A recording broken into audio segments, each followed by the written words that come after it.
Namaskar. Welcome back to another episode of The Real Deal, your favorite adda on all things Bollywood. I am your host Aheli, and today we are talking about something super interesting. So you know how Bollywood used to be all about those swoon-worthy romances, emotional family dramas, and tear-jerking songs? Well, something has changed. Now the big screens are getting darker, spookier, and honestly a little scarier. From psychological horror, jump scares to thrillers, they are everywhere. And to help us figure out what's happening behind the scenes, we have got Professor Shrudeshna Goswami with us.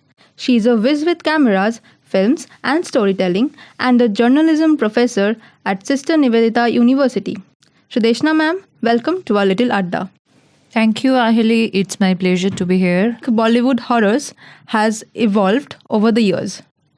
From a filmmaker's perspective, Bollywood horror has moved through several distinct phases.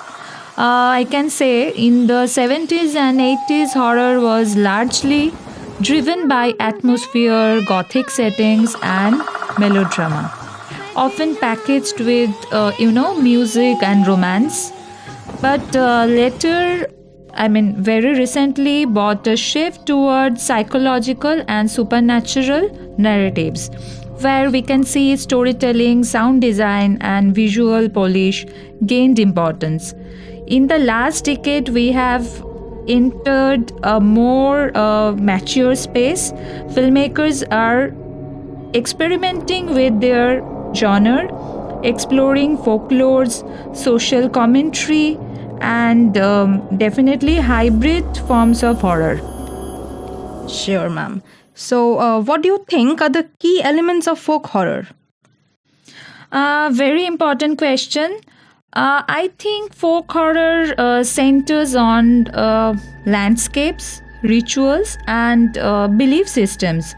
Recent Bollywood films use ritual settings, traditional customs, and regional myths to create grounded, atmospheric horror that feels culturally authentic.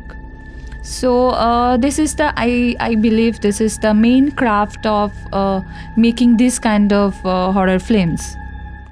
Okay, so can folk horror be a reflection of our societal fears and anxieties? Yes, indeed.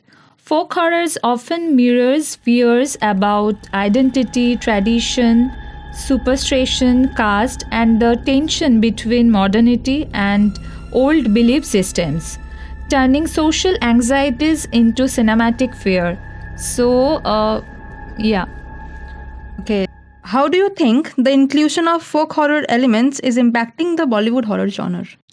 It is giving the genre depth and originality.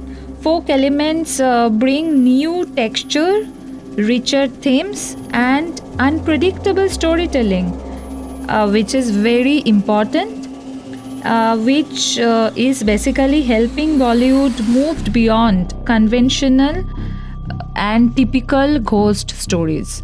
Ma'am, do you think folk horror films are being made more than the other horror genre films like psychological horrors or paranormal horrors? No, it's not like that. But depending upon the Indian landscape. So partially you are right. But somehow audience is accepting this.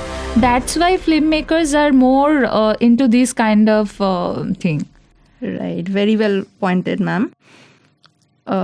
What are some notable examples, if you can give, of folk horror of Indian cinema or any other kind of genre of horror?